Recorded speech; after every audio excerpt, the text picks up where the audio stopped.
Hello and good afternoon, and welcome to the next pillar of Invest North 2022, talent. It's clear that the last 2 years have changed how we all work. The ability to work from anywhere has given Northerners access to a global marketplace of jobs, but it has also offered companies based in the North the opportunity to recruit from around the world. But despite this creating opportunities, it has also added to the growing talent challenge. So over the next hour and 15 minutes, we'll hear how businesses are approaching this challenge, partnering with higher education institutions, and working to grow their workforce and retain their top talent. We'll also touch on the competitive advantage provided by creating an inclusive workforce and ultimately how they can make themselves more attractive in this increasingly competitive labour market. So to kick it all off, earlier I caught up with Sara, Prowse, the Chief Executive of higher education institution UA92 in Manchester, to hear how they're approaching the situation as an education provider and employer.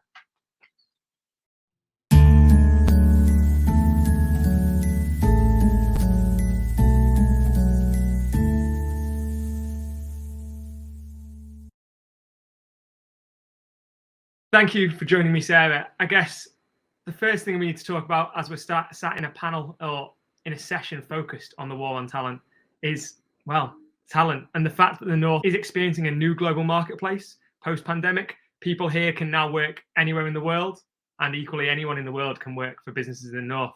What do you think that means, well, for the North's economy and for the North's workforce? So, hi Ben. So first of all, thanks for having me. So just for the listeners, my name's Sara Prowse. I'm the Chief Exec at UA92, which is a new and modern startup university brand based in Manchester.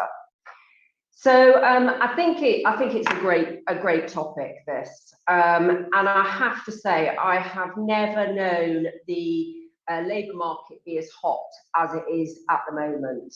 And so there really is a drive for talent in all businesses.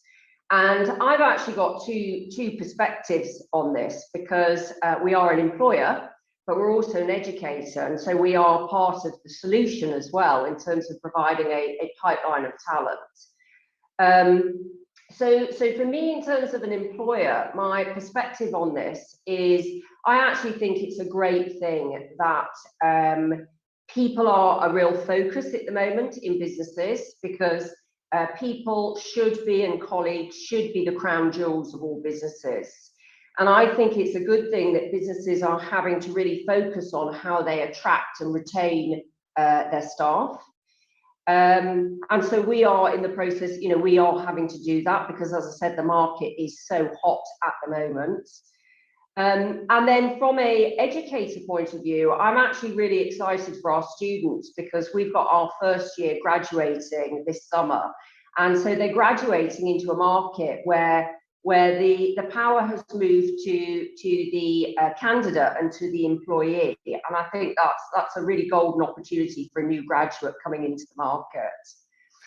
So I think there's a number of solutions in terms of your question about what it means to the Northwest.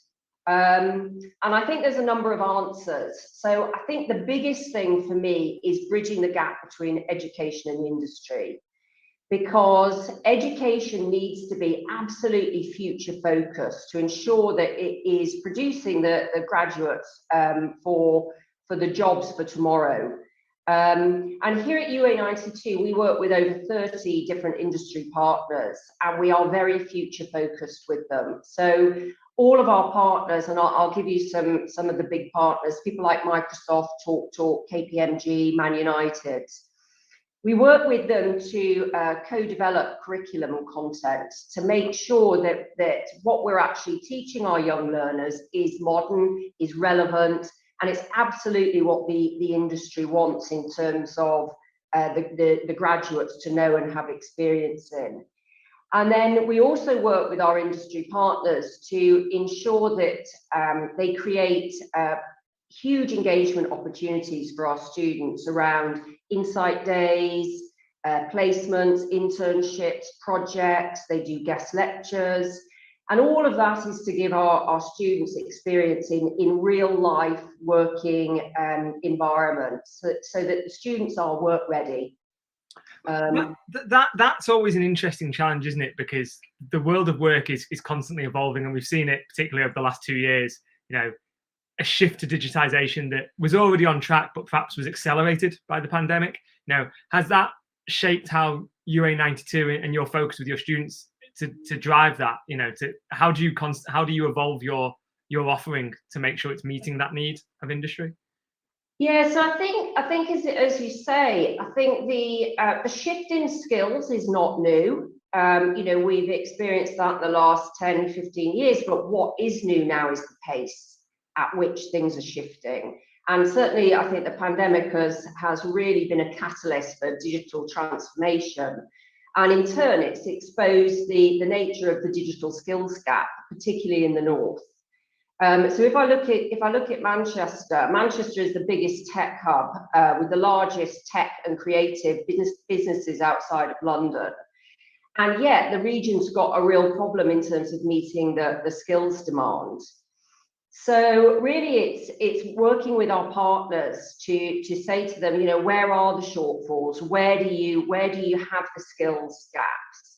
And really it's within the digital space, it's within developers, it's analysts, it's digital marketing, cloud and network engineering. And so that's what informs where we need to develop our courses. And in order to give us a lot more agility, we're actually moving into degrees are our foundation, that's our core business, but we're moving into boot camps and apprenticeships just to give us a lot more agility so we can move more quickly in terms of bringing relevant content to market for the industry partners. So we've literally last week launched our first boot camps, and that's within the digital space. And then apprenticeships will come on live later on this year. You touched on it in your words there that the digital skills divide. There is one that exists. Obviously, there's been a lot made of skills in the Levelling Up white paper a couple of weeks ago from government. How do we ensure that the places like Manchester or Leeds or Bradford or other parts of the north are ensuring that those skills are passed down to all avenues of the communities, and that some of those most deprived have the same opportunities? Is there a role that you see for education playing in that? Absolutely, definitely. I think we need to support and encourage all young learners to achieve the highest education point that they can, to give them the most opportunities. And at the moment, if you look at the north, only 1 in 5 young learners from the most disadvantaged background go on to higher education, and that's well below the national average. So that is a big problem. So here at UA92, what we actively do is we recruit into those more disadvantaged communities. And that's much harder because those youngsters aren't necessarily destined to go to university. They don't think it's a natural pathway for them. And so there's a lot of work we have to do out in the community to break down some of those preconceived ideas about higher education and remove some of the barriers that they've got. And cost is a massive barrier, because although they have access to student loans, just coming to university in itself is expensive. So at UA92, we've put together a very innovative financial package, which we call Make It For Real. And we've done it in conjunction with our industry partners, where we offer all students who are currently on free school meals, we offer them a free laptop, free data for 3 years, free travel from home to university, free lunch every day, and a starter kit to set up their apartment if they're moving into student digs. And that package is worth over £5,000, and it just removes those sort of unforeseen costs of going for university. And it's really well understood, because I think one of the problems with scholarships and bursaries is youngsters in those communities, they don't understand what a scholarship is and what a bursary is, and they think it's not for them. Whereas actually with our package, they understand it, because it's a free package of very tangible things. And the eligibility criteria is if you're on free school meals, you qualify for it. So they immediately get it, they immediately understand it. And I think there needs to be more done in this space, because until we are offering opportunities to all, regardless of your background or regardless of what postcode you're from, we're never truly going to level up. And equally, you know, there's something to be said for having people of diverse backgrounds, diverse experiences within a business. Clearly that can lead to tremendous growth. And talking to business leaders, I hear that. How important do you see, or what benefits do you see for businesses in engaging with that and, you know, targeting those perhaps untapped potential that exists in areas? Yeah, Ben, I think it's hugely important. And having a diverse workforce across all aspects, so age, race, gender, mindset, skills, it absolutely brings huge benefits to the workplace, because you've got different people with different experience, different thought processes, and so you end up naturally with more content, more creativity, more ideas. And also, what we need to see is that diversity in education as well, which is why I think, you know, a lot of higher educations need to really push into the more disadvantaged areas and open up access. And you've talked about it, the fact that you're broadening your offer from just the degree level offering that you've had to boot camps and then apprenticeships. Obviously, you said it as well, that some of those disadvantaged areas and disadvantaged communities don't see university as an option for them. But do you see that actually there's a misunderstanding with apprenticeships of where they can fit in and how they can take you to a certain level? Yeah, I think so. And I think apprenticeships is a real answer to the talent race as well. I think the great thing about apprenticeships, it's on and off the job learning. And you gain real world insight, because part of your learning time is actually on the job.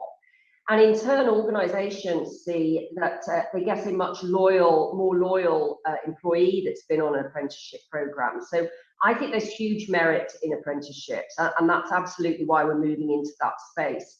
And it's certainly what we're hearing from our industry partners, that they want to collaborate and work with us to develop the content within the apprenticeship space, so that the apprenticeship degree is mapped to their workplace. And we can do that. So, you know, we work with our partners to really customize the apprenticeship degree so that it is right for Microsoft or the Hut Group or whoever the partner is that we're working with. And you've mentioned some of those big businesses that you're working with, the Microsofts, the Hut Group, and so forth. Do you see sort of smaller businesses also engaging with you in that sort of drive for talent and you know, looking at those opportunities? Because we know that SMEs are clearly perhaps the power behind the UK economy more generally. Yeah, definitely. So we engage with all different size businesses, from very small to very big. And we also work with what I call aggregated businesses. So businesses that have many small SMEs sort of within their supply chain or behind them. And that gives us a way to scale, but also gives the SMEs access to more customized and tailored educational programs. So yes, I think it doesn't matter what size you are. I think apprenticeships and also the degree pathway is really important for different size businesses. And then I guess lastly really is what would be your advice to businesses who are, you know, facing a challenge due to the war on talent and the, you know, the change in circumstances that are afoot at the minute, in terms of engaging with the education sector and helping to perhaps meet the need head on? So I think my advice as a employer, first of all, would be, we consider two values, basically. We consider that candidates and employees want to be valued and they want to feel value.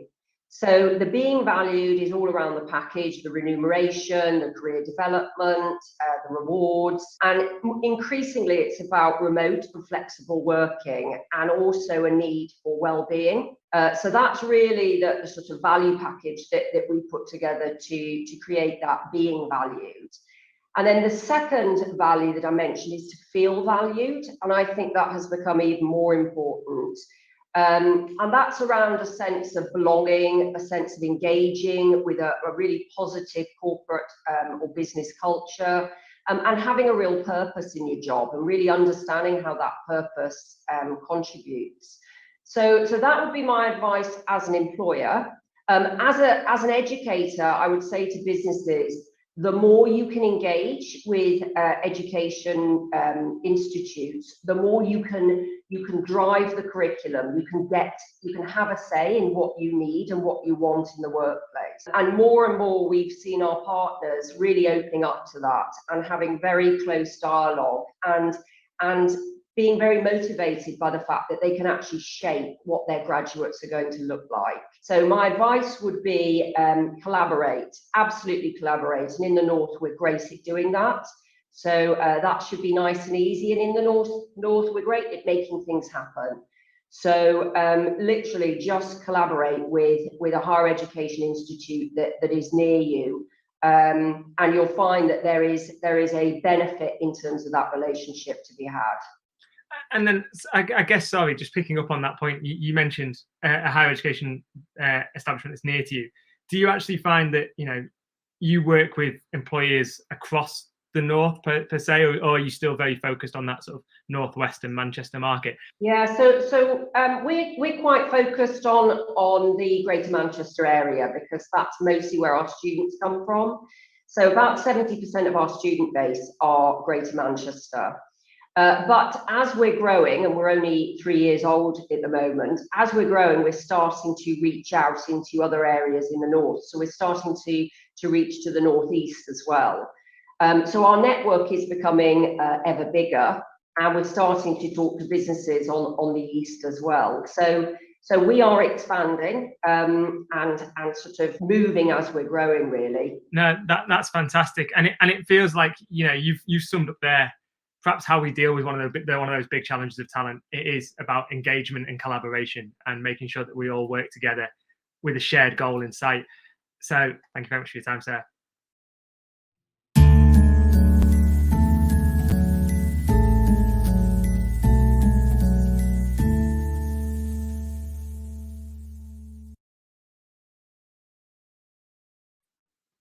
So Sarah noted there that we're in a labour market like no other, and with talent being one of the big challenges to growing a business, I sat down with Chief Executive Neil Moles of growing advisory business Progeny recently to talk about how they approach this issue and also get his advice for others. And I started by asking him how important that finding the right people had been to the group's growth trajectory over the last couple of years.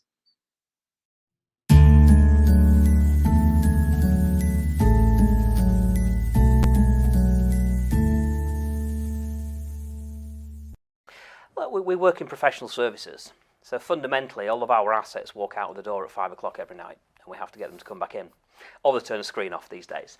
So, first of all, finding talent is important. Finding talent locally is important, but then also I think it's important to look at what people now want from a career. And I think it's changed. I think people's work-life balance has changed, but also what they're looking for from an employer, from a career, has also changed. So we have to look at ourselves and think, what do we want to be? One of the things that we did in the pandemic was apply to become a B Corp.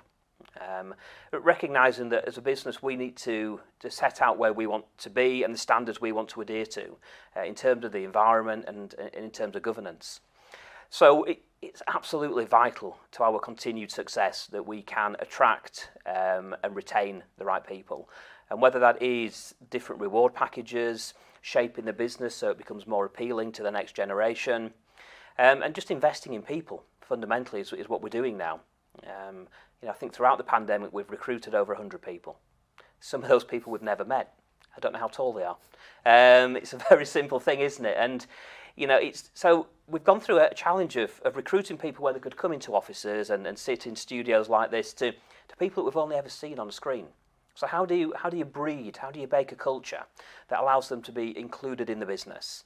And where it's easy sometimes when someone is sat next to you. It's much harder when you see them on a screen for half an hour a day or a couple of hours a week. So building that culture around a successful organisation, a learning organisation, I think has really helped us throughout the pandemic. And one of the reasons we've been so successful. It's interesting you bring up culture because obviously your growth has been both organic and acquisitive. So, how much of a challenge is that when you're bringing in people from other organisations to create that shared culture, and particularly, as you say, in a world where we're doing a lot remotely and not face-to-face or seeing the whites of people's eyes? It's it's insanely hard, I think, if we're being honest. I think one of the biggest challenges in any fast-growing business is culture. It's easy to have a culture when you're 12 people, which we were in 2016. It's much harder to maintain and grow that culture when you get to 280 people that we are today. And it's even harder when you're acquiring businesses, because most of the people in there didn't choose to be acquired. The principals of the business sold it and did well, and the people that really matter didn't choose for that to happen. So someone asked me the question the other day, what is your culture? And all of the things we've just spoke about being a learning organisation and everything else, but fundamentally, 3 letters start our culture, and that's fun. We come to work to have fun, to work hard, and we spend a lot of time here, whether it's on a screen or whether it's face-to-face anymore. And I think that's embodied throughout the business, in everything that we do. I think if you asked anyone throughout, that's where we've been really successful. When you're recruiting people, it's easier to pass on that culture to them and for them to embrace it, because you can do it through the recruitment process. When you're acquiring, one day they're owned by someone, the next day they're owned by us, and really you just have to throw yourselves at them, whether it's the integration phase, the induction phase, and really bring them into some of the things that we're doing that performs in line with being fun. And you talked about the fact that Yorkshire and the North are these great places of educational institutions. How important is it to get that talent early in their career? To bring them up into perhaps the progeny way, for instance. I think what we have to look at, and locally there's a great seam of talent out there, but people don't always think that financial services or legal services is a career for them. So we have to go out and tell them. One of the things that we're hoping to do this summer is a summer school.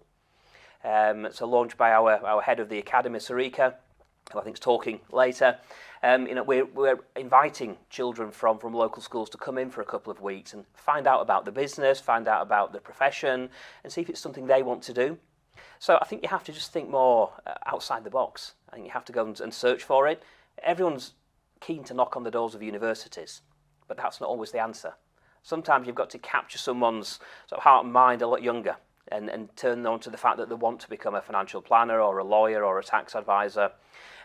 So you get off your backside and go and do it. And I guess we're always talked about the challenges that the North faces.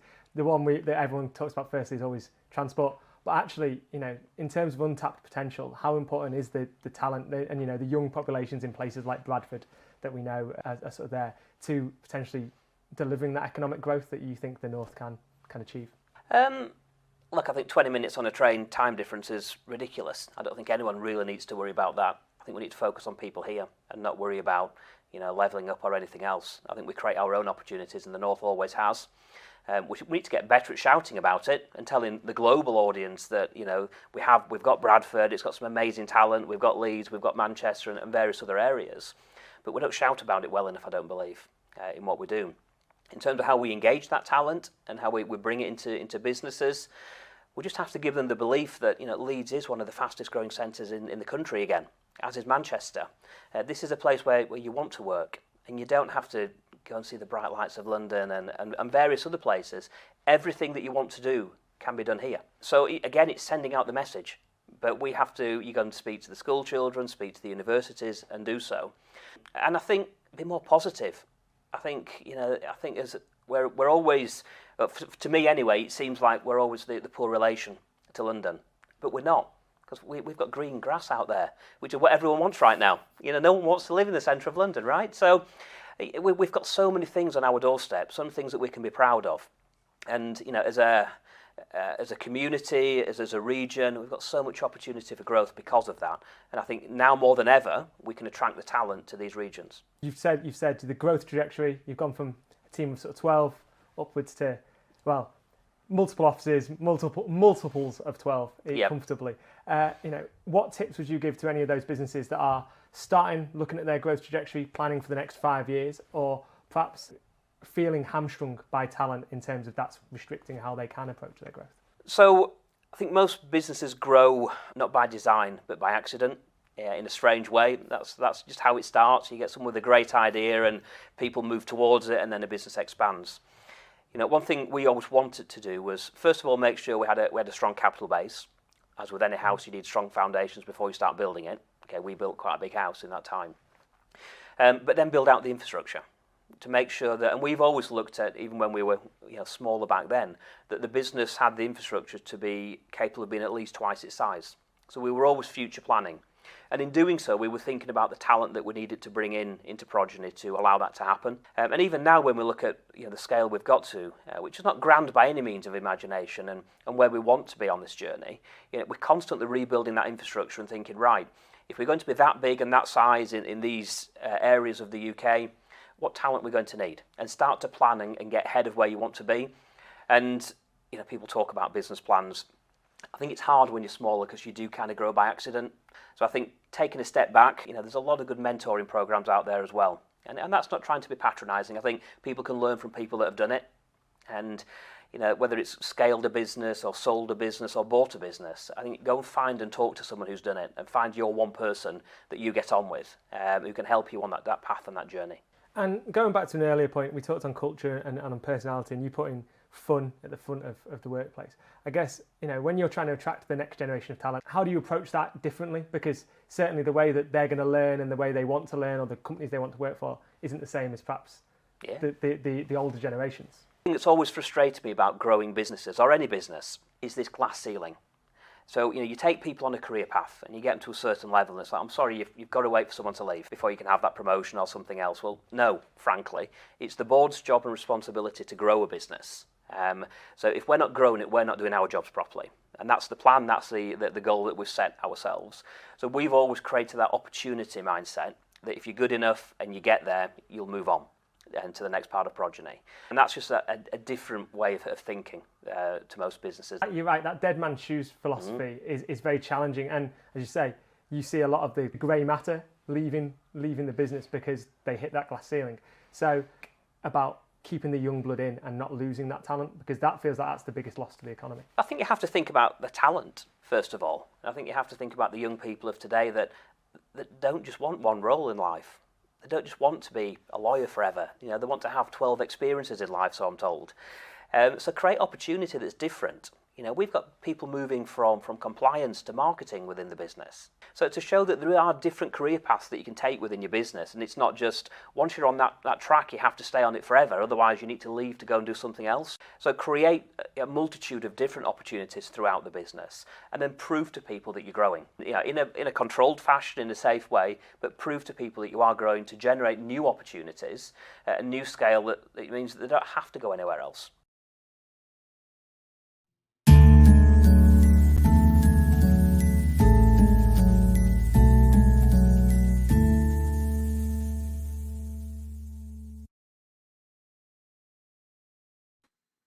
Thanks to Neil Moles, the Chief Executive of Progeny there, for his advice on tackling the challenge for growth, which is talent. It seems to be summed up as be positive, go out and do it, and don't be afraid.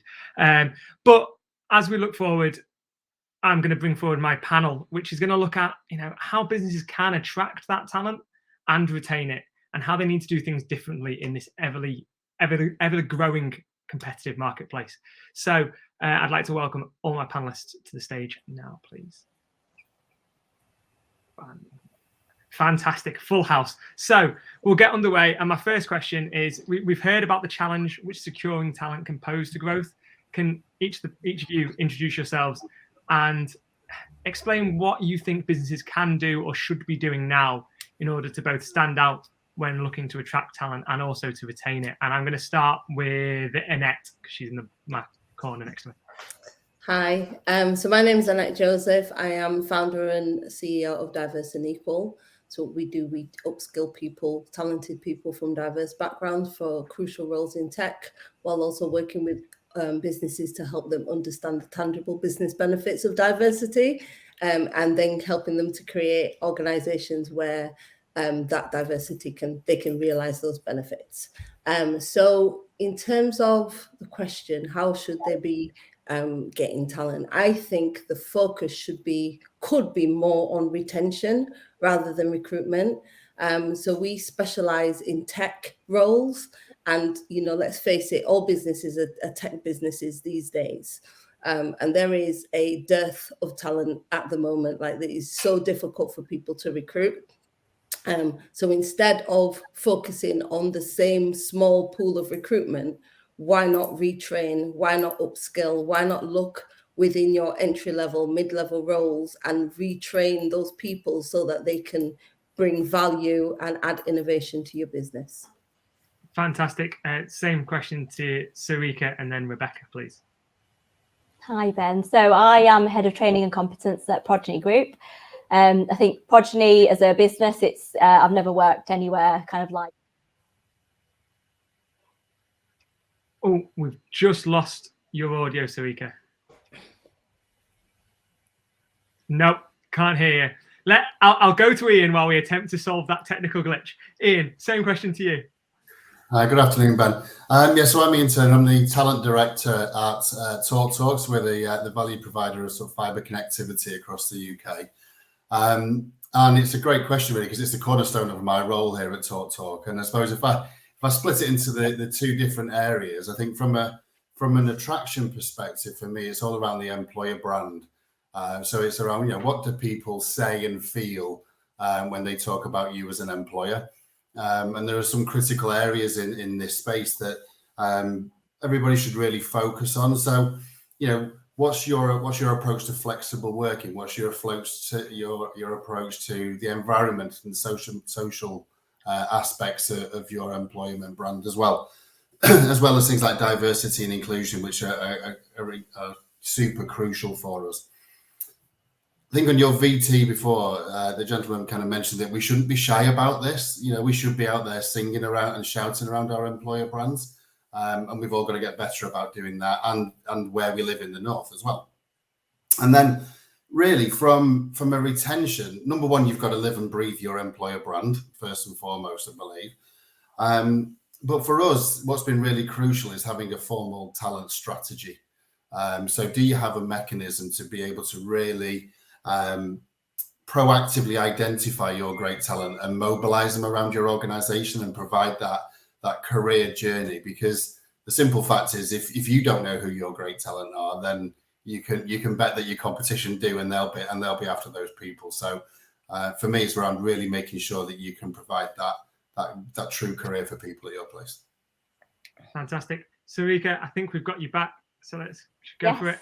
You hear me? Perfect. Fabulous. It wouldn't be a live stream without a technical hitch, would it? So as I was mentioning, I'm Head of Training and Competence here at Progeny, and we offer financial services, we offer law and tax advice, HR consultancy. So we have got a number of businesses and wear a number of hats all under one roof, which is for the benefit of the client, where a client comes into us, they don't have to just kind of repeat their story for each individual professional that they require. They can come to us once and have that, all kind of rounded experience, and we can really help them. Specifically, I think in relation to bringing talent in, one of the things that I'm sort of passionate about is it's not just an interview process for the company to see actually would that person fit in. I think we should be kind of asking in that interview process what their career and development goals are. And then kind of looking back at where we feel them and their future progression within the business, and then arrange maybe like before they start, a further interview, but where they get to speak to individuals. So, we have a lot of people that express that they want to join our advisor academy. So then we put them in touch with, people that are already in the academy so that they can see actually where they're going to progress to and what's involved, and really start to fixate them on what their goals could be and the opportunities available within Progeny. Fantastic. Rebecca, same question to you, please. Hi, Ben. So my name's Rebecca and I'm Head of HR Consultancy at Progeny. We work with SMEs across the North, providing outsourced HR advice and support. From my perspective, I think it's all about being able to differentiate yourself as a business. And I think culture is a major tool in that respect. No matter what size of business you are, whether you're a large corporate, whether you're a tiny micro business, whether you're based in the North or the South, everybody has the ability to develop their own culture. And I think it's that culture that will then attract future recruits, but actually help retain existing employees. And those existing employees, if they are bought into that culture and that story, they will automatically sell the business to any future new recruits. So culture is an interesting one, and Neil mentioned it in the VT before. The new generation, Gen Z, which suddenly makes me feel dreadfully old, but the new generation, and aren't perhaps motivated by the same things that motivated my parents, perhaps me and my peers and things like that. How important, well, Ian first, do you think it is, or what do you think is changing in their motivations? Is it about more now than simply job titles and salaries? Yeah, I mean, job title and salary, I'm sure, is important to people, I'm sure. But definitely, it's way more than that for me. I'm a little bit like you, but I was makes me feel incredibly old when I start talking about Gen Z. But for me, there's lots of focus now on work fitting into people's lifestyle rather than the other way around. I think that's going to be crucial. And the more I talk to people right now, they want to work for an organization with a real sense of purpose other than just making a profit. And a clear set of values that really outlines where they're going to be working. So, we've done a lot of work at Talk on our values to really try and make sure that we spell out what it's like to work here. So we've come up with: we care, we challenge, and we commit. And hopefully they kind of say, what it says on the tin, but that works not just for our internal environment, but for the external environment as well. And I think that's the bit that really starts to attract people, that you've got a real kind of moral compass as well as just being out there to make profit. And I guess, you've talked about working with tech companies in particular, that, it feels like, as you said, every business is a tech company, but I think also it always feels everyone wants to work for a tech company. Do you think that there is a difference in what the new generation want in the job? Yeah, definitely from like our generation, definitely. They are just what Ian said. They're looking for meaning. That's what we found, is that they're looking for meaning. They want purpose in their work. They want to be valued. They want to be seen. They want their experiences to be appreciated and acknowledged. And I think that's kind of like one of the reasons why diversity, like especially when we're working in tech, especially when we're doing innovation and building new products and services, that diversity works so well when people are actually appreciated for who they are. So that's what they're looking for. That's what our students, when we train people, they want to go somewhere. Yes, somewhere well paid. Yes, somewhere where they've got a great culture and they're going to enjoy work. But it's the meaning that they're looking for. And Sarika, you talked about the Progeny Academy and Advisor Academy that's there. Obviously, that's aimed at targeting young people to enter the financial and professional services industry, which I think would be fair to say Neil did highlight isn't necessarily the one that is perhaps always described as the sexiest. How is it that you see culture fitting into that? Because you've said it yourself, Progeny has a very particular culture in that sense. Yeah, of course. So I think, culture is really important across the whole of Progeny, and specifically within the academy, we've done a lot around kind of development and learning. There's a lot of on-the-job training where they get exposure to kind of experience what it would be like to see a real client. That we've set up mentors as well, so that they've got a senior financial planner that they can go to for support around, just not the technical things, but also how to behave in kind of client situations. One of the challenges we have faced is with lockdown and COVID, a lot of the financial planners have joined and they're used to doing client meetings through WebEx and what have you. So we've done a lot of training and development and support for those individuals and built that in. And I think with the academy, it's not just a set structure. We're constantly evolving that based on, the needs of the individuals. If we find that there's bespoke learning and development needs, we'll build that into the academy. And it's all about kind of giving people a go. We're taking individuals internally, so they join as wealth administrators, work their way up to kind of aspire to be in the academy. But we're starting earlier on in like schools and what have you, and having conversations and highlighting that financial services isn't just about financial planning. You can do things like, IT or HR within a financial services setting. So trying to broaden it out a lot more. And one of the interesting things I found when I've talked to businesses is the age at which they start to think about their talent. I think I look back and go, I don't know if I started thinking about having a job until maybe I was, or my career job anyway, until maybe I was 17, 18 and umming and ahhing about university or not. It feels now that it's more important than ever that businesses engage with schools almost from that secondary school level. Ian, I can see you nodding. Do you have something you want to add? Yeah, I mean, I'm a dad to an 11-year-old boy, so he's really clear that he wants to be a videographer when he's older. I remember when I was 11, I didn't have a clue. I probably still wanted to be a footballer. So getting into schools, I think, is really key to help nurture that.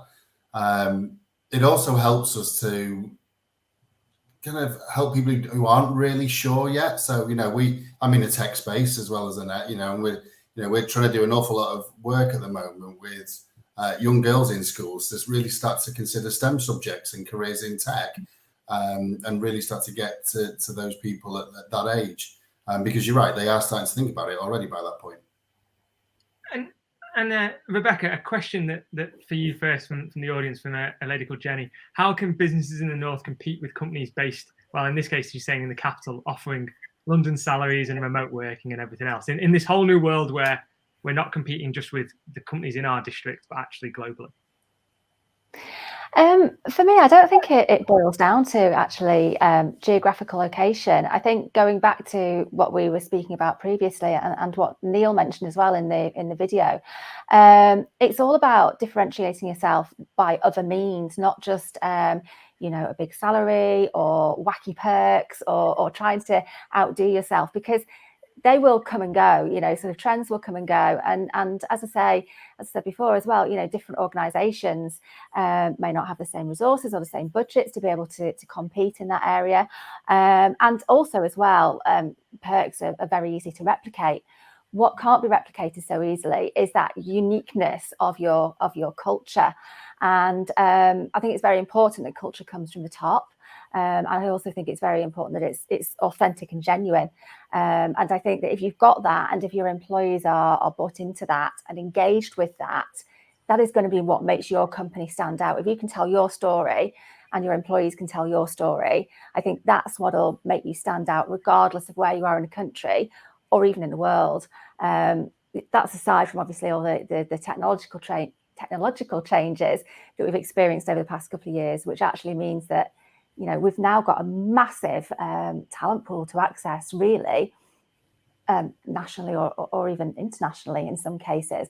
So I don't think geography is so important anymore. Mm-hmm. Okay. And then another question from the audience. What about the pipeline and attracting talent? How do we need to perhaps change the way we attract talent? Put my teeth back in. How do we need to go about attracting talent, and how does that perhaps need to change, or does it? I guess, Annette, do you think the way that businesses have attracted talent in the past might need to change, or not? Yeah, I think it definitely does, because I think we talk about diversity, but we don't really do it that well.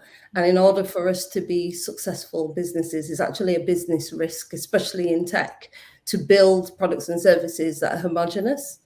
So in terms of the pipeline attracting talent, we look a lot in schools. We've heard people talking about, going into schools, which is great, going into colleges, which is great, going into universities. But there are older people who have been working for decades, some people who are working in industries that are either becoming obsolete or they are doing roles where their brains are just not being used and they're not being utilized to their best potential. There are loads of people that we train as well. They come to us from different industries, and retraining them, taking those transferable skills, taking all of the expertise that they have built in different industries and placing them into tech. That's a great way to expand the type of pipeline, because what you do, you bring people in who can go into mid-level and then go to senior quite quickly, rather than just everybody going into entry-level roles, because it's at mid-level and the senior where we're missing the diversity. It really needs to be plugged. Sarika, I could see you nodding along with Annette as she was talking there. How important is it that we don't, when we talk about talent, we don't forget that there are people who can retrain and reconfigure their skill set for the future of the economy? I think it is really important. I think one of the key things that I noticed when I joined Progeny is putting together kind of learning and development pathways. So where you start, like you say, at a maybe entry-level job, actually what are the core skills and how does that map onto the next step? So we've done a lot of work at Progeny around that to kind of say, well, actually, you might join at an entry-level role, but actually you've got all this opportunity that's available. Let's just home in on making sure the core skills are strong. And then let's have a look at what additional skills you need to get to the next step. If you don't know the next step, that's fine. But we're going to kind of, help you to kind of put a bit of a pathway specific to yourself through, one-to-ones and kind of L&D support for individuals within the business. And Rebecca, Annette's point there about actually let's look at the talent that might be in not dying industries, but industries that are facing more challenges and are shrinking in the modern sense. Do you see opportunities for them within this new technologically focused ecosystem? As Annette said, every business now is a tech business, really. Yeah, absolutely. I think, as I said before, the way that things have changed in the past 2 years by necessity means that everybody now has to embrace technology. We can't avoid it anymore. Every single business, no matter how large, how small, whether it's a traditional industry or whether it's, cutting edge. So I think it's important, as Annette says, to recognise that there's people out there that we can bring in through that pipeline with very, very valuable skills and experience that are transferable. And it's crucial that we capture that talent. And Ian, I guess to look at that, do they look at people who've not perhaps got experience within the sector already and look at bringing them across, because their wider skill set can be beneficial, as Annette said, to hit that, I don't want to say the missing middle, but a bit of that missing middle management at times. Yeah, for sure. I mean, I'm a big believer that I recruit an awful lot on behaviours rather than necessarily skill sets, because you can retrain, right? So I'm a big believer on that. And at Talk, we're constantly asking ourselves a question around: are we just fishing in the traditional talent pools? Should we be looking elsewhere? We want to do a lot of work with Ambitious About Autism and look into the neurodiverse talent pools.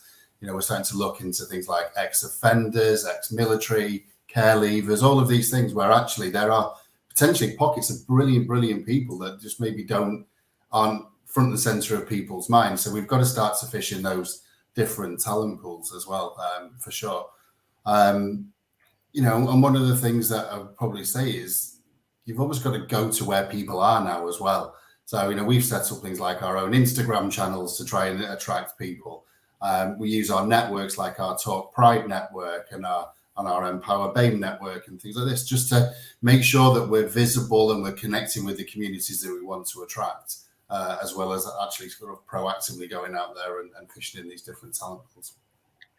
And then to take this back, Sara at the top of this pillar talked about the fact that businesses need to just be brave and go out and engage with their local education providers, whether it's universities or colleges.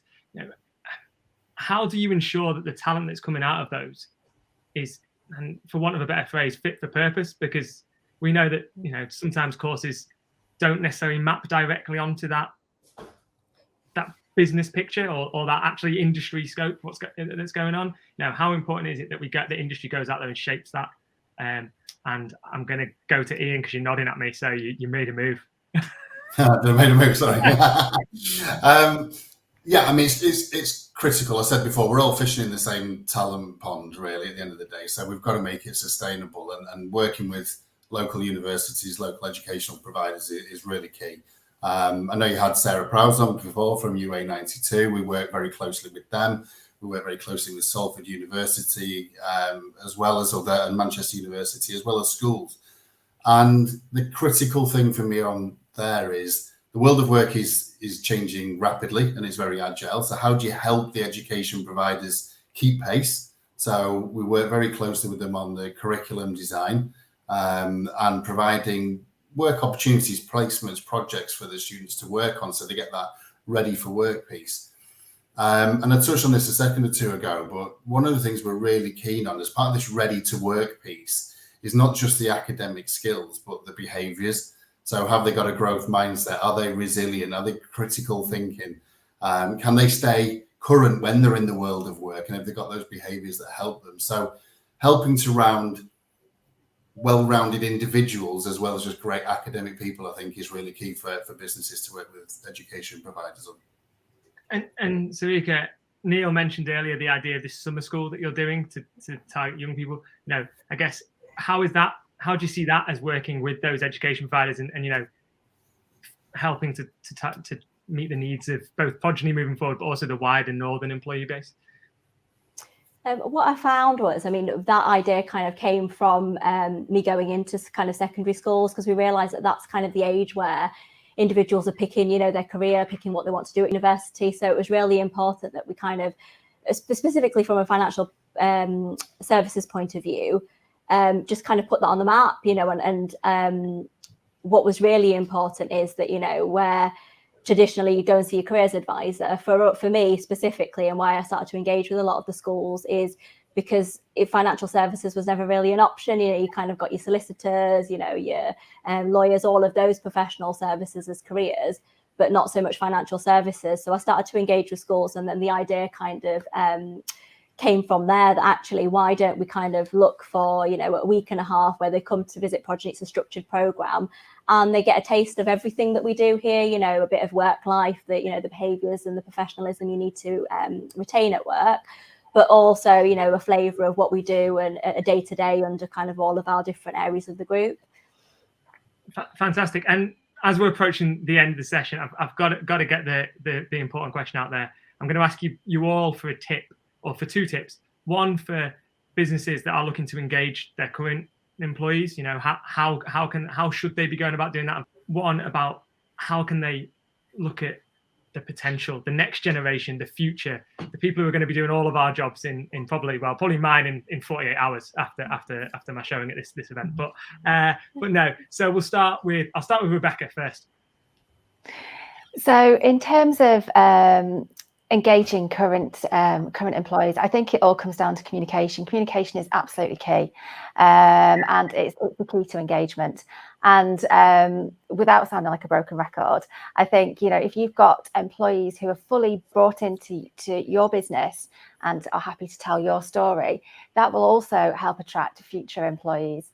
In terms of the new generation coming through, Gen Z, it's all about, as Ian and as Sarika said, recognising behaviours, and because they're not interested in a structured career path that traditionally people might have gone into, but it's recognising and tapping into those behaviours that are transferable to lots of different roles within a business. Perfect. Ian, to you. Very similar, obviously, from make sure that you live and breathe your employer brand and your values, and you really engage with people. But as I said earlier on, be transparent about a talent process so that you can show people that you are a developer and a mobilizer of talent. That stops them hopefully looking elsewhere. And then really from a Gen Z perspective is think about people, planet, as well as profit. And make sure that you're out there and kind of selling that to everybody that will listen, really, and work closely with your schools and education providers to engage people at an early age. Annette, next to you. So I would say for now, getting people now, I would, if you're a SME or larger organization, look in your entry level departments, find people who are go-getters, who are the right behaviors, who believe in your brand, and retrain them. That's what I would do. And then also for future, we did a piece of research a couple of years ago on barriers to entry for Black people into tech. And we found that most of the people who had actually gotten into the industry had gotten in because they had a parent, an aunt, an uncle, somebody who had talked to them about the industry and had gotten in. So yes, focus on the young people, but if you focus on the older people, you get talent now, and you also influence the younger people as well. Perfect. And lastly, Sarika, bring us home. No problem. So I think for individuals now, investing in culture, you can't go wrong with investing in culture, because so many people, they spend so many hours at work. If they enjoy what they do, if they enjoy being with the team they're working in, enjoy the company, that in itself, I've had people in my team that will go the extra mile because they enjoy work and they enjoy what they do. So I think that's definitely an important thing of investing in culture. For the next generation, I'll probably say learning and development. People are always wanting to expand their knowledge, retrain or do something different, but they need to feel that they are employed in a space where they're not just giving and getting a salary back, but they're also getting something back. So investing in kind of learning and development and supporting, with extra exams or qualifications, I think that's a good place kind of from a training and competence point of view to attract the next generation. Fantastic. And thank you very much to all our panelists. It's clear that, well, the future's definitely that out there, and culture seems to be the key, both, to now and to the next generation. So thank you very much for your time. I really do appreciate it. And thank you very much. You're welcome.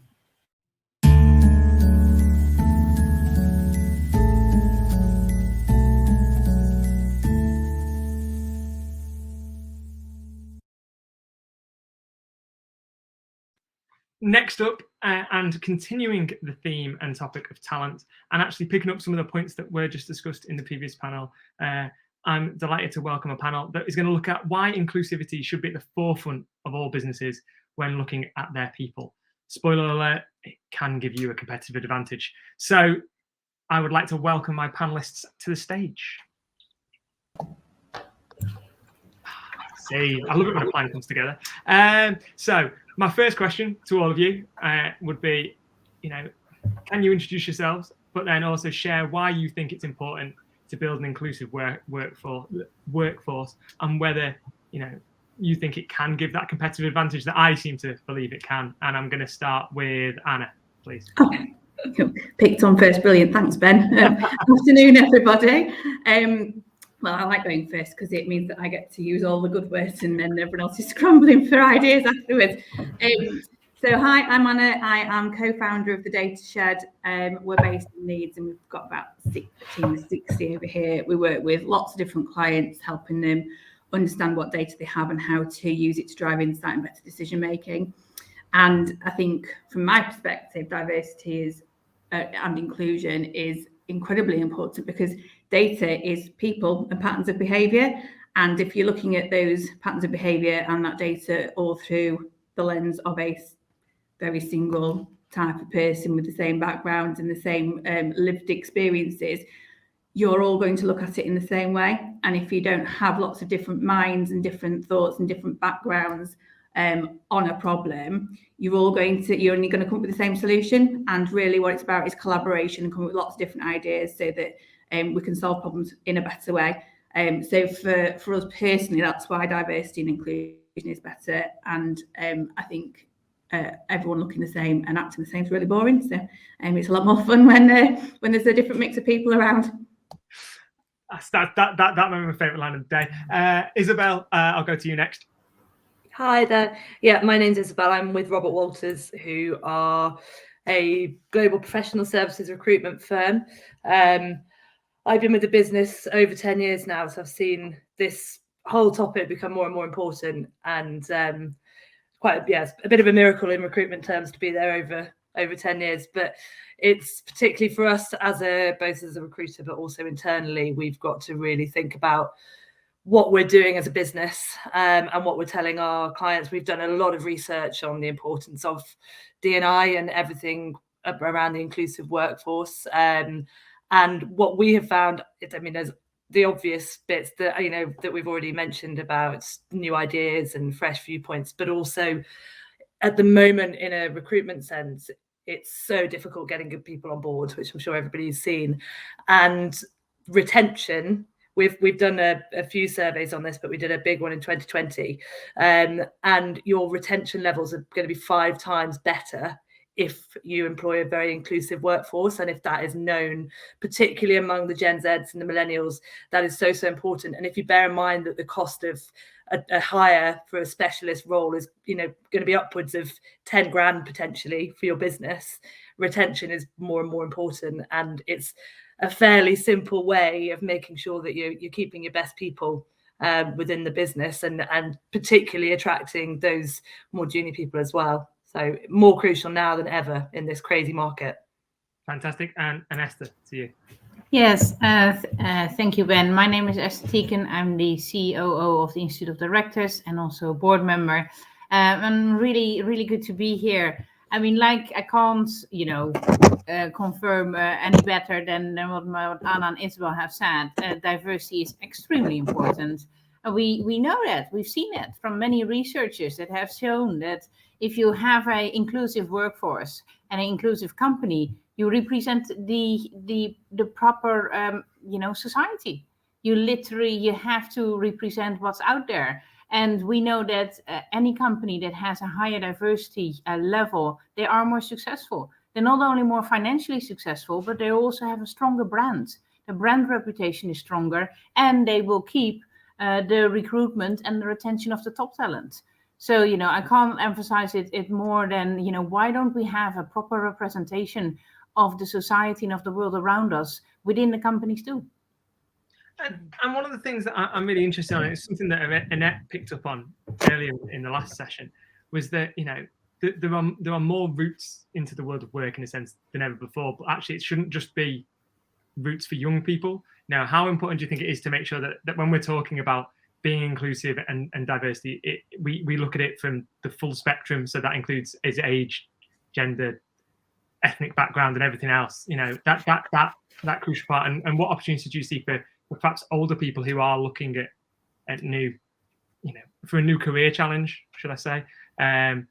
I'll stick with you, Esther, if that's all right. Yeah, no, that's fine. That's as the IOD, we signed up with the Armed Forces Covenant. So where we have people who are coming from various different civil services and armed forces related backgrounds back into the workforce. And we actually, we had the Silver Award, we're going to the Gold Award now, because those ones are people who have a substantial experience and can be the role models for newer, younger people to come in, but also can give a completely fresh view. So it's really important that age discrimination, we've seen that during COVID, everyone was stuck at home, people did it in a different way, but we were all in the same situation and we all managed it. And therefore, it doesn't really matter in that sense what age you are. You need to be part of the workforce too.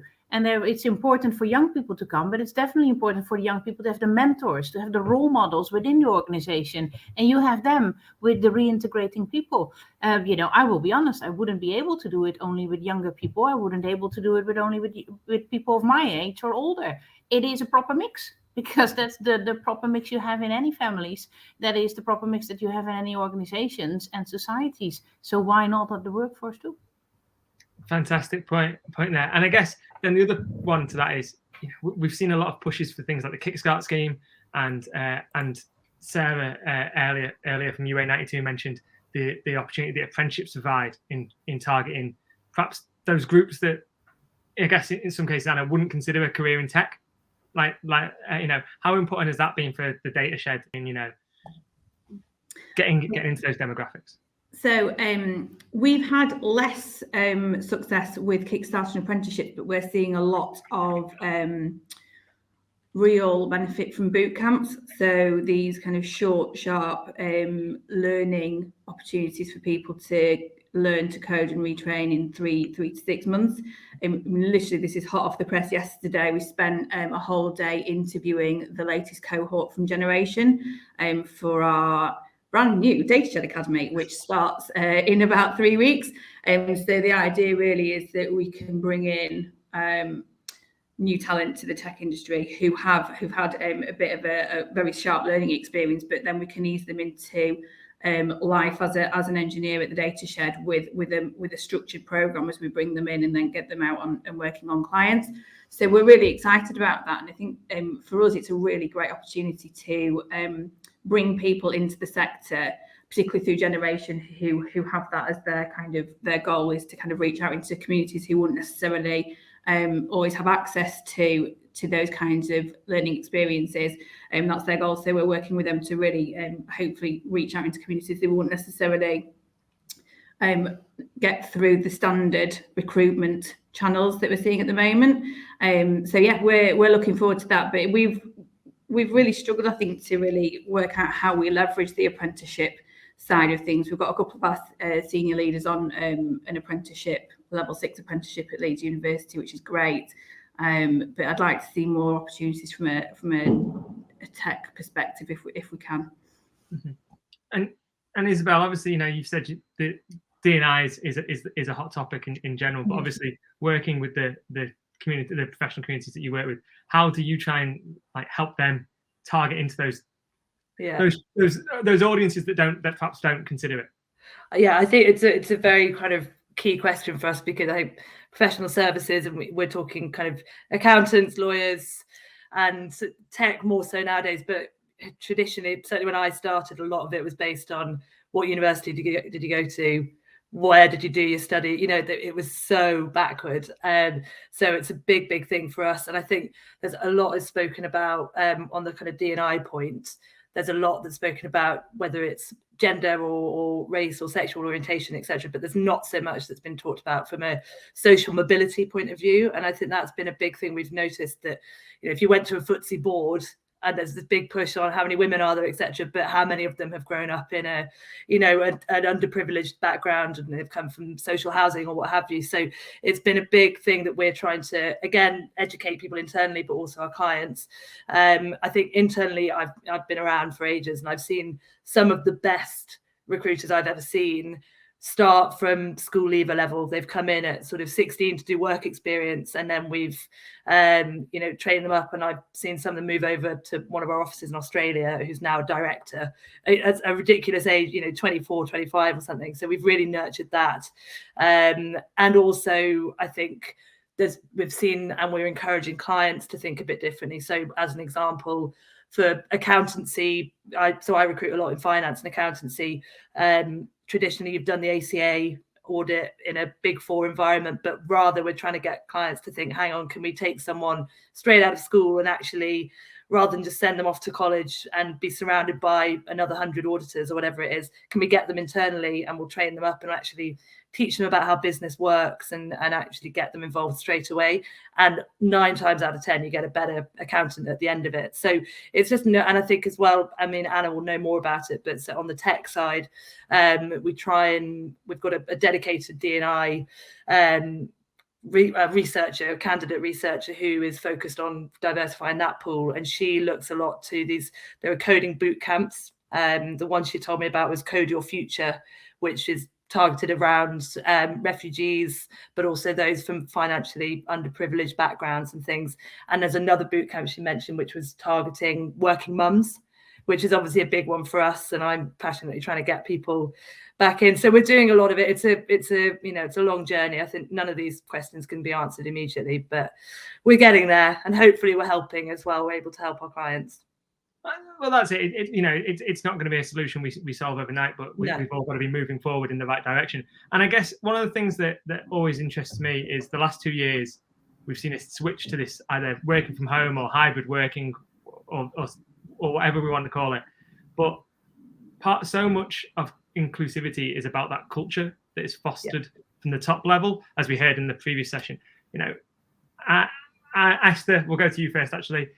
How can businesses approach that, creating a culture when people aren't all in the same space?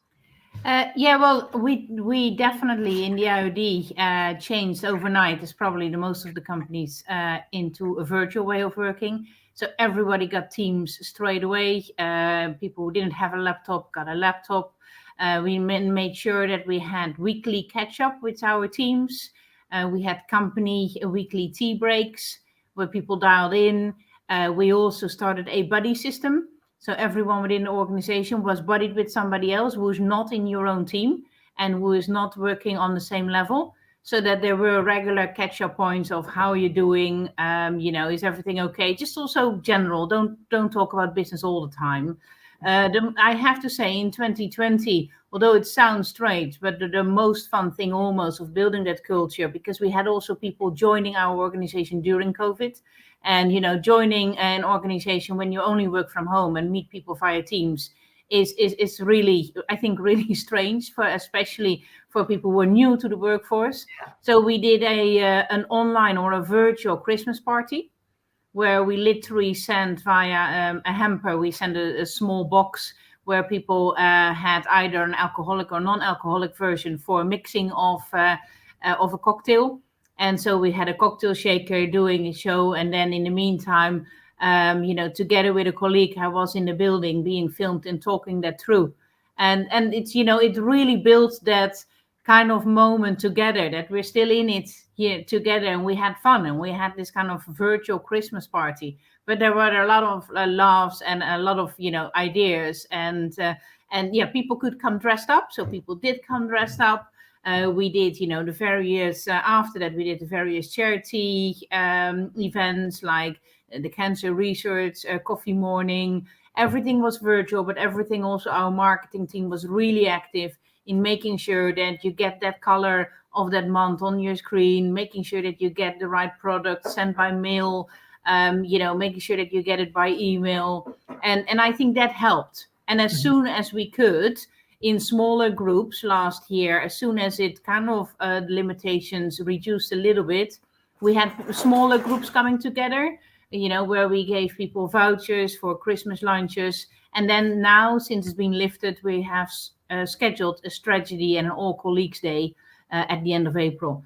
And I have to say, those, a regular coffee catch up, those monthly all colleagues calls where you dial in, where you literally share what's been going on, where people shared themselves in blogs, have helped, because people did get to know each other. And it was interesting, after 2 years, when I met new people face to face, the first thing people will say to you is like, "Oh, you're taller than I thought."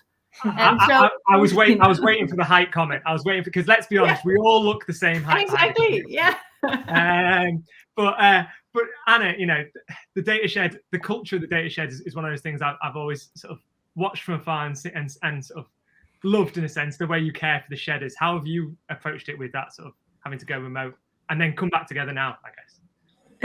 So we're not all back together yet. We tried before Christmas and then that got squashed. I mean, we've tried a few times and we've been pushed back. While we've done all the usual things, I wouldn't have said we've cracked it. So we're seeing, like everybody else, we're seeing churn rise. We're seeing people leaving us. We're seeing more of that in the team that have joined us more recently, and I think that is a key indicator that while you can do as much as you want remotely, you can't forward quite the same bonds and relationships as you can in person. So I think I am really looking forward to getting back to the office permanently, because this is driving me nuts. We're obviously not asking the team to come back permanently. We're asking them to come together as a team once a fortnight, so they can. We run agile here, so they can do all the kind of sprint ceremonies that they need to do together and face to face. And then we're kind of getting the team together quarterly to run. Well, not do business things, because that's really boring, but to do kind of share things that are going on. And we do weekly get-togethers. We've had an open mic today, and we've always had this Who's in the Shed session where long-standing team members can stand up and talk about who they are in the background. And James has done today, and apparently he did a live gig on his Who's in the Shed, and I've missed it, so I'm gonna have to go and watch it back later. But it's really difficult to recreate that ambient learning that happens around a table when you kind of all sat together as a team, and you've got a bit of a problem and you're a bit stuck, and you're like, can somebody kind of just come and have a look at this and kind of help me kind of figure my way out of it? And that kind of coaching that happens when you just sat in a room together. And as much as I would like to think that we can recreate some of that online, I am really looking forward to getting the team back together, albeit kind of less frequently, so that we can kick some of those initiatives back off and have people back together. because I just don't think there's any replacement for being in a room and talking and around a whiteboard, which we do a lot of here. I'd agree. So just to close this session off, I've got to ask you the important question. If you could give 1, maybe 2 killer tips to all businesses on how to perhaps approach creating an inclusive workforce and the benefits of it, would you mind doing that? Is the simple answer. I'm going to start with Isabel, and we'll go Isabel, Anna, Esther, I think. Yeah, of course. I think, well, just also very quick on the work from home point, it's so many people have different views on it. So it's kind of, it's linked to the inclusivity point, that bear in mind that the millennials that we've surveyed, you've got 70% of them that want to be in an office, compared to those who have been working a little longer, who the 78% have said, I want to be at home. So I would say be very clear on your boundaries and how and why you want your work from home and hybrid working to work. That's sort of slightly away from the inclusivity point, but it is still linked in that you need to be attracting those people.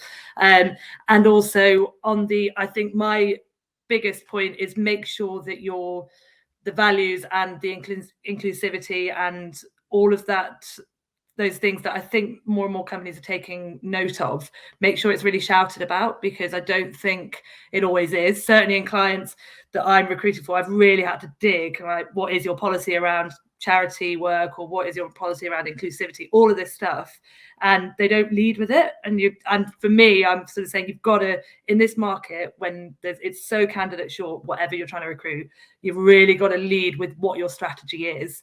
And as I said earlier, I know I laboured the point, but think about the retention point as well, that if you don't have those inclusivity strategies in place, you will lose people. You will not attract people, and you'll be spending an absolute fortune trying to find people, both in time and money. So just really have it at the forefront, I would say. Anna? So I think the key is diversity, equality and inclusion. So the most important thing for me is, while we might not necessarily get diversity at every level through the organisation consistently, as long as everybody has a voice and that voice is listened to, you can really start to move things forward and make some progress in terms of driving impact from that diversity that you're bringing in at whatever level. And I think that comes back to the point that Isabel's just made in terms of, how we want to work and being hybrid. It is about listening to the team. We're dictating once a fortnight, but, we're hoping that people will come back together more often. But we have to listen to people in terms of understanding how they want to work, what they need to do their job properly, how they want to work from home and how they want to work from the office, and what's actually important to them. And in this very candidate-driven market, if they don't feel listened to and heard, they're just going to go, because there are plenty of other people who will. So I think it's about making sure that, as senior leaders in an organisation, you have to sit down and you have to listen to what your team are saying around you. And more importantly, you have to listen to it and take notice and take action, because if people feel listened to and understood, they will definitely stay with you. Fantastic. And Esther, last to you. No, yeah, definitely to implement an inclusive and diverse workforce. I agree with Isabel. We have restated our IND statement, and we literally have that, put through the language we use internally, the recruitment policies, the approach, but also the working environment, different ways of working, whether it's from home, whether it's from the office, how do people want to sit, flexibility of the contracts we offer. There's a huge amount of flexibility. It's the return of work, this hybrid way of working is really what we need to provide our people. So I would recommend everybody be as innovative as possible. Definitely avoid box ticking and just start somewhere. Start at one point. Don't try to do it all in one go, because inclusion and diversity is 20 different buckets, but try to focus on one, and the rest will go, because you then already have a best example for one set, and then you can move on to the others. So, and if there's any questions, then, I would say ask role models and people like us around you, contact us, and, let's share best practices. Fantastic. And thank you very much to all my panelists. It's certainly, it's nice to know that the themes that have come out of this actually have come across a lot of the sessions today, and a lot of it's stop, collaborate and listen. So who knew Vanilla Ice had all the answers back in the day? But really, it's important that we're right. We make the first step on this to ensure that all businesses are as diverse and inclusive as possible, because that will provide an economic benefit for the wider Northern Powerhouse. So thank you very much to our panel, and thank you very much for joining us.